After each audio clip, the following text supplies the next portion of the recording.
Unang bunga ng dragon fruit plant namin. Ayan, nakakatuwa namunga na rin siya sa wakas. Dalawa.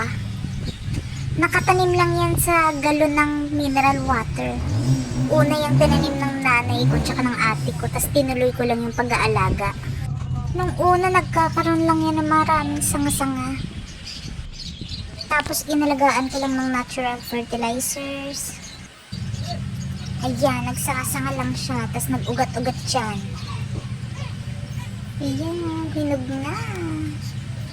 Green pa yung isa nung una, tas kinabukasan na mula-mula na rin siya, so pahinog na rin siya. So, ayan, pinitas ko na yung isa para matikman na. Pwede pala tayong makapagpabunga ng dragon fruit gamit lang yung galon ng mineral. O kahit sa timba lang, pwede na siguro. Basta alaga lang ng fertilizer.